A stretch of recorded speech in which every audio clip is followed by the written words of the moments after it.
dhikru rahmati rabbika 'abdahu Zakaria idh nada rabbahu nidaan khafiyya qala rabbi inni wahana al-'azmu minni washta'ala ar-ra'su shayba walam akun bidu'aika rabbi shaqiyya wa inni khiftul mawaliya min warai wa kanat imraati 'aqira fahab li min ladunka waliya yarithuni wa yarithu min ali Ya'qub waj'alhu rabbi radiyya. Sadaqallahul azim. Okay, memandangkan masa kita sekejap, jadi ustazah tak boleh nak bawa kepada ayat-ayat yang panjang. Okay, sekarang kita tengok. Dimulakan huruf ini, surah ini dengan kaf, ha, ya, ain, sad, iaitulah huruf-huruf muqatta'ah. Ulama meletakkan bahawa setiap kali selepas huruf muqatta'ah mesti menceritakan tentang keagungan Quran. Okay? Tentang keagungan Quran, iaitulah ayat-ayat Allah. Okay. Walaupun demikian, ada satu riwayat daripada Ibnu Abbas mengatakan bahawa setiap huruf ini melambangkan nama-nama Allah. Okay. Iaitulah kaf melambangkan apa? Allah Al-Kabir. Allah itu maha besar. Jadi nak cerita ni, cerita yang besar ni. Apabila Allah mulakan huruf muqatta'ah ni, nak cerita yang belakang dia ni, yang bakal dicerita ni sesuatu yang sangat besar. Dia mesti dia mula dengan huruf muqatta'ah. Kerana apa? Kerana nak menyentap hati, nak menyentap pendengaran, nak menyentap pandangan kepada khususnya orang-orang Arab yang akan dibacakan ini adalah daripada huruf-huruf ini. Okay? Quran ini gabungan daripada huruf-huruf hijaiyah. Huruf-huruf yang kamu guna dalam percakapan harian. Huruf tu je. Okay? Subhanallah. Jadi apabila orang Arab tak pernah guna huruf, okay, macam zaman kita dulu-dulu, mana ada huruf singkatan? Betul Dulu guna huruf singkatan tak? Tak ada kan? Tapi sekarang ni semua pakai huruf singkatan. Sampai subhanallah, kita pun semacam tak percaya. Merdeka contohnya tak? Orang hari ni bagi tahu tak? Sebenarnya merdeka tu ulama-ulama dulu ataupun tok nenek kita dulu mengambil merdeka, dia ambil daripada ejaan tulisan Jawi. Mim tu maknanya apa? Mim tu. Merdeka. Tak tahu. Ni kena cari ni, kan tak? Okay? Dia ada unsur rupa-rupanya, kan tak? Ada mim makna apa, ra makna apa, ya makna apa, kah makna apa, kan tak? Alif makna apa. Okey. Apa ustazah pun lupa dah. Merdeka tu. Tetapi maksudnya kita sebut, tetapi sebenarnya ada maksud di sebalik huruf. Okey. Orang Arab dulu dia hanya menyebut tapi tak pernah guna huruf ni. Subhanallah. Lalu apabila mereka jadi tercengang, apabila manusia ni tercengang, dia mula kata, apa dia? Bermakna dia mula buka hati dia untuk mendengar. Betul tak ni? Apabila orang dah mula start nak dengar, baru kita boleh cakap. Tapi masa tengah kecoh-kecoh, orang tengah sibuk apa semua, cakap apa pun orang tak akan faham. Betul ni? Orang tak ambil peduli pun. Sebab tu kena buat cara Allah nak bawa suatu benda yang besar. Allah mengambil perhatian dulu kepada manusia ini supaya diam. Berhenti dulu daripada buat kerja lain supaya dia orang tercengang. Okay? Lalu Allah menggunakan huruf. Jadi ulama ni dia buat pentafsiran. Okay? Ulama-ulama tafsir. Bukan ustaz-ustazah pun bukan orang tafsir. Kan? Jadi dia kata apa? Iaitulah disebut Al-Hadi yang maknanya yang memberi petunjuk. Hidayah. Jadi apa yang duduk dalam cerita Maryam ini adalah satu clue daripada Allah nak tunjuk bagaimana cara kita nak dapat hidayah Allah. Okay? Allah mulakan dengan cerita hidayah ini cerita doa. Betul tak ni? Cerita dia surah Maryam dia bermula dengan doa. Okay? Ingatlah bagaimana Allah menunjukkan kasih sayang Allah kepada Nabi Zakaria melalui Nabi Zakaria kena buat dulu. Apa dia? Nabi Zakaria berdoa dulu. Barulah Allah bagi anak. Betul tak ni? Bukan tiba-tiba Allah bagi anak dekat Nabi Zakaria. Bermakna hidayah ini dia adalah satu hadiah daripada Allah setelah kita buat sesuatu. Merupakan hasil. Jangan duk minta daripada Allah hidayah, tapi kita tak buat sesuatu lalu tiba-tiba nak dapat. Mana mungkin. Benar? Okey, balik semula. Huruf ya pula. Ya ini, okey, kaf, ha, ya, ain. Lepas ya ada ain. Betul? Bermakna huruf ya dengan ain ini melambangkan Al-Aziz. Ain dengan ya tu duduk dalam huruf Al-Aziz. Okey? Maha perkasanya Allah. Maknanya tidak ada orang boleh lawan. Hebatnya Allah. Kalau Allah kata lah. Allah kata jadilah maksud dia. Kalau Allah nak bagi kepada Nabi Zakaria tu anak, walaupun dalam riwayat kata umur dia 120. Okay? Isterinya umur lebih kurang 98 tahun. Okay? Kalau ikut kepada buku Profesor Hamka, Tafsir Al-Azhar, okay, dia kata umur dia dalam 70 ke 80. Tapi kalau kita tengok kepada Tafsir Al-Maraghi, dia kata umur dia adalah 120. Maknanya kira umur lanjut lah. Wallahu alam, kita bukan nak bahas umur dia. Okay? Tapi yang kita maksudnya namanya tu tua. Yang biasa tak logik dalam dapat anak.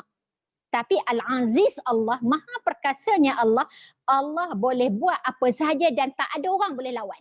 Betul kan? Nak halang kat mana pun tak boleh. Maha perkasa. Lalu kita pun bertambah keyakinan kepada Allah. Malu tak meminta sesuatu yang pada kita mustahil? Tak malulah.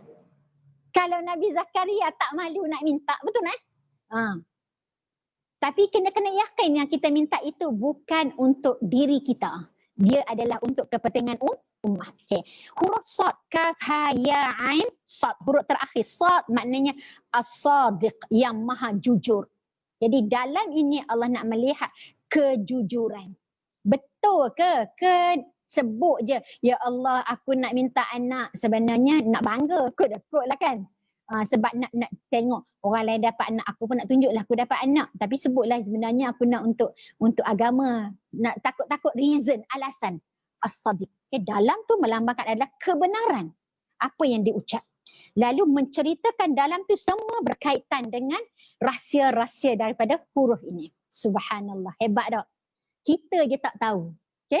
Jadi apabila kita nak melambangkan suatu benda, nak minta menunjukkan tentang keagungan Allah, suatu yang mustahil, lalu nak minta petunjuk daripada Allah, nak minta atas kehebatan Allah, lalu Allah membenarkan suatu benda, sebab tu orang yang berubah orang, dia akan guna ayat ni. Okay? Bidan-bidan kan. Bidan-bidan apabila dia nak nak bagi, dia kan urut-perut kita kan, kalau kita orang perempuan kan lepas bersalin kan, nak bagi peranakan tu masuk kepada tempat peranakan tu kan, dekat rahim tu, dia akan baca kaf, ha, ya, ain, sad, dia akan pusing, letak setepat. Apabila dia nak mengurai, ada orang kan dia sakit, benda nak bagi benda tu pecah, dia akan baca kaf, ha, ya, ain, sad. Okay? Dia guna tangan, dia ibaratkan benda tu duduk kat tangan, okay dah? Lalu dia buka, bagi benda tu akan terbuka. Unik tak uniknya, ada orang dulu dia ambil rahsia, dia maknanya dia baca ni, dia bergantung kepada Asmaul Husna tadilah, nama Allah, bukan kerja aku ni kerja Allah. Allah maha petunjuk, Allah maha membenarkan, dia boleh buat apa saja.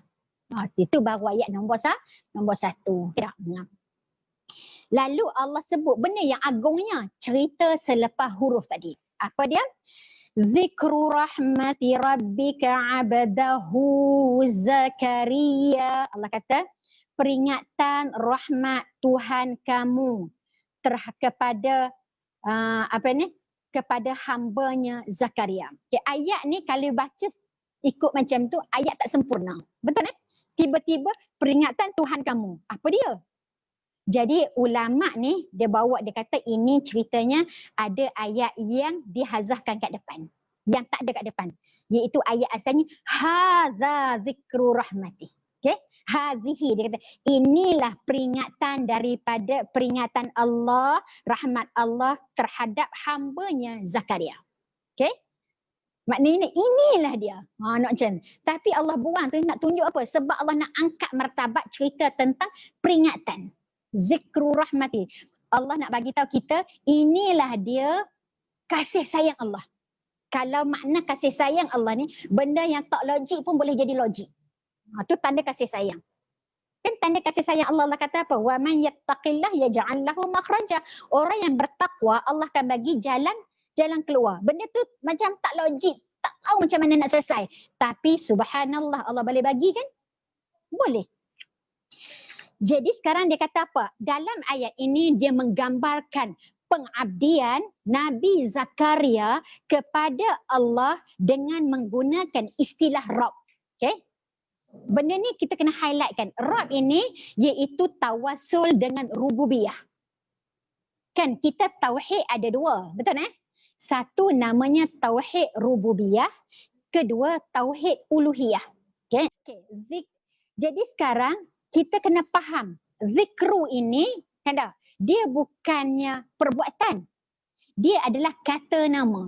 Apabila sebut kata nama dalam bahasa Arab, kata nama sesuatu yang tak boleh diubah. Okay? Sesuatu yang tidak terikat dengan masa. Dia kekal. Tu nak maksud kata nama. Kalau orang nak tadabbur Quran kan, dia kena tengok Allah guna ni isim ke fi'il. Kalau Allah guna fi'il, maksudnya benda tu terikat dengan masa. Okay? Tapi Allah nak bagi tahu kepada kita rahmat Allah ini tidak terikat pada masa, dia memang confirm aja. Dia kekal aja. Tak kira lah. Sampai kita jadi yakin, ya Allah, peringatan Allah ni sentiasa ada. Okay? Lambang kasih sayang. Okay. Biasa kalau kalimat rahmat kita tulis rahmat. Kita tulis tak marbutah ke kita tulis tak terbuka? Tak marbutah kan? Tetapi kenapa dalam surah Maryam dia tulis tak terbuka? Kan? Tak ta'nis. Bukan dia tak tulis tentang tak marbutah. Bukannya rahmati ti tu maknanya kamu. Okay? Bukannya anti, tak. Rahmat tu, rahmat Allah. Okay? Tapi Allah nak bagi tahu betapa luas terbukanya tentang rahmat Allah. Luasnya. Ya Allah ya Rahman. Okay? Rabbi ini melambangkan bahawa rububiyah. Rububiyah ni maksudnya mempercayai Allah dari sudut Allah lah yang memelihara, Allah lah yang membuat, Allah lah yang menjaga, Allah lah yang memberi paling mana. Jadi apabila kita nak meminta, kita letak satu keyakinan dalam bab rububiyah kepada Allah. Akidah ni. Sebab tu Nabi-Nabi apabila dia berdoa kan dia akan sebut Rabbi. Kan tak? Dia tak kata ilahi. Kalau ilahi tu namanya tauhid uluhiyah. Okay? Tempat tawajuh. Tempat apa ni? Kita apa ni? Mengesakan Allah. Ini nak cerita kepercayaan bahawa semua kita yakin semua ini kerja Allah. Apabila sebut kerja Allah, urusan Allah, itu namanya Rabb. Rabb tu dia cipta, dia jaga, dia didik, dia atur, dia susun, itu Rabb. Okay? Jelas kan? Kenapa ni gunakan Rabb? Sebab tu Allah apabila kita berdoa kepada Allah guna kalimat Rabb, jadi luluh hati orang panggil. Okay, luluh hati macam kita, anak kita nak minta sesuatu dengan kita. Dia kata Umi, nampak Umi kan hendak, okay? Baik sangat. Kita tak ada Umi lain dah. Umi je. Dah balik mana dah. Nak tanya, luluh dah hati.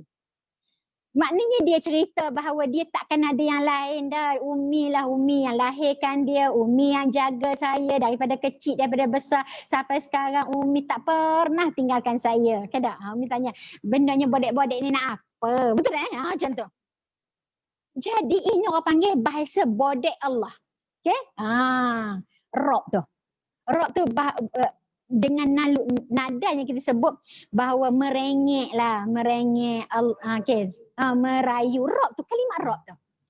Dengan penuh keyakinan, sediknya bahawa yakin Allah takkan mensia-siakan aku. Aku ni hamba engkau. Engkau buat aku, wahai Allah. Engkau uruskan aku. Engkau hantar aku dekat sini. Engkau bagi aku ujian macam ni. Dan aku yakin engkau lah yang akan bagi solusi kepada aku. Yakin tu. Keyakinan itu duduk pada kalimat Rabb. Padahal satu je kalimat kan. Tapi orang yang memahami dia akan tengok. Lalu Allah kata apa? Rabbika. Maknanya dekat tak? Dia guna kamu je. kau aku ni bermakna kita bercakap berdepan. Padahal cerita ini Allah cerita kepada Nabi Muhammad tentang Nabi Zakaria. Kenapa dia tak kata ingatlah tentang cerita Nabi Allah kepada Tuhannya? Betul Nya bermakna jauh lah, orang ketiga. Betul Sekarang dialog ini nak bawa kepada kita cerita kalau Nabi Zakaria berdoa kepada Allah dengan dalam keadaan dekat, kamu juga dengan Allah dalam keadaan dekat. Bukankah Allah itu dekat dengan kita? Betul Ud'uni fastajib lakum. Kamu doa kepada aku pasti akan makbulkan. Rob. Jadi kita lepas ni akan cuba menggunakan ya Rabbi. Tengok doa Sayyidul Istighfar. Macam mana bunyi dia? Allahumma anta Rabbi. Betul Kita tak kata Allahumma anta ilahi.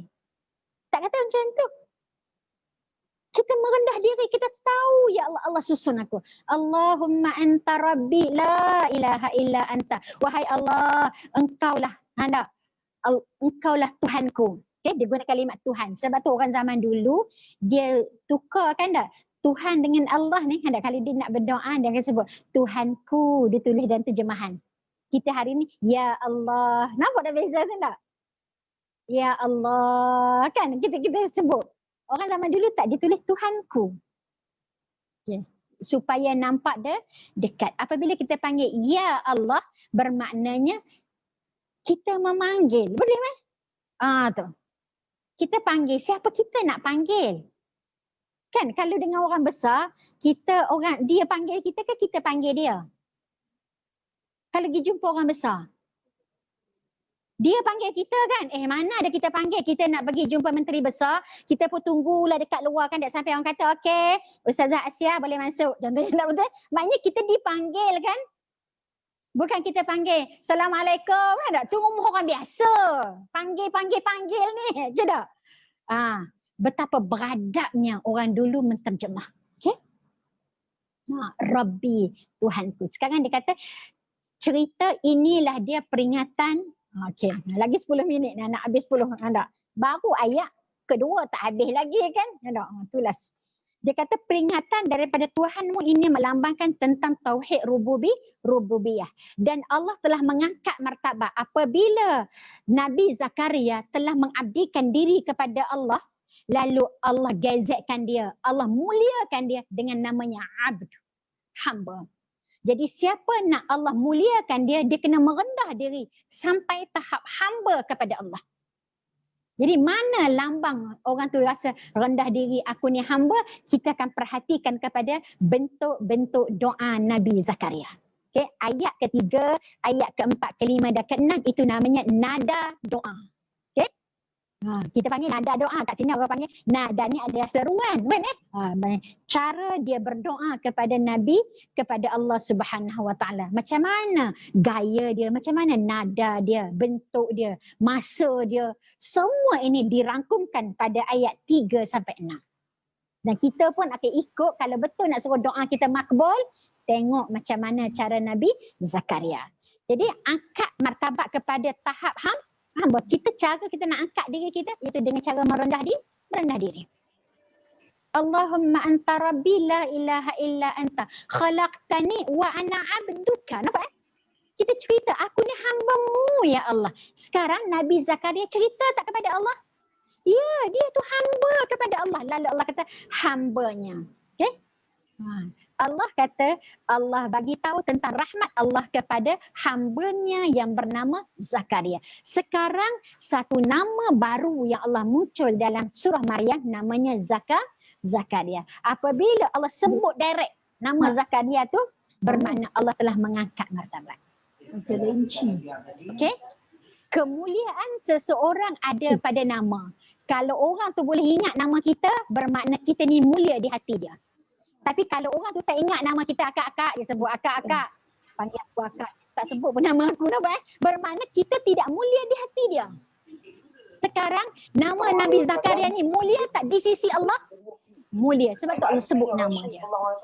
Dan apabila Allah sebut, bermakna tidak akan ada Zakaria kedua. Walaupun nama Zakaria tu banyak sangat orang nama Zakaria, tetapi tidak akan ada Zakaria yang Allah sebut ini yang kedua kalinya, tak ada. Inilah satu-satunya yang aku angkat darjat. Itu kita kena faham. Okay? Nama-nama yang digazetkan di dalam Al-Quran, ada bermakna susuk tubuh badan dia. Tapi apabila disebut tentang sifat saja, itu melambangkan akan ada lagi generasi yang lain mengambil sifat tu. Contohnya Allah sebut karakter Abu Lahab. Allah kata tabbat yada Abi Lahabin. Abu Lahab tu nama dia ke? Tak, itu gelaran. Bermakna akan ada orang selepas Abu Lahab yang dapat gelaran macam tu. Okey? Dapat gelaran. Kalau kamu jahat macam Abu Lahab dah tu. Jadi akan ada Abu Lahab yang seterusnya. Okey? Tetapi apabila sebut Allah sebut Zakaria, okey? Tidak akan ada Zakaria yang lain. Okey? Subhanallah. Tapi Allah sebut tak nak kepada nabinya Zakaria. Allah tak kata nabinya Zakaria kan? Tak sebut pun. Allah tak guna kalimat nabi, tapi Allah guna kalimat hamba. Okay? Menunjukkan bahawa Nabi Zakaria tidak ada rasa bangga dalam jiwa dia. Rasa sombong, aku diangkat oleh Allah jadi Nabi. Kan tak. Tapi telus dalam hatinya sangat mencintai agama Allah. Risau dengan umur yang panjang, umur yang dah tua, tetapi siapa nak meneruskan tentang menjaga agama Allah. Sebab keturunan daripada Nabi Yaqub alaihi salam ini, adik-beradik dia, ada okey, daripada Yahuzanya apa semua, yang ramai dah yang tidak beriman kepada Allah. Jadi dia nak berhadapan macam mana ni? Okey, akhirnya tercetuslah kisah bagaimana tentang Imran, ada isterinya Hannah, kita bernazar. Jadi insya-Allah kita akan jumpa pada masa akan datang untuk meneruskan kepada ayat yang ketiga dan seterusnya tentang budaya doa dan adab berdoa. Sebenarnya hasrat tu nak sambung.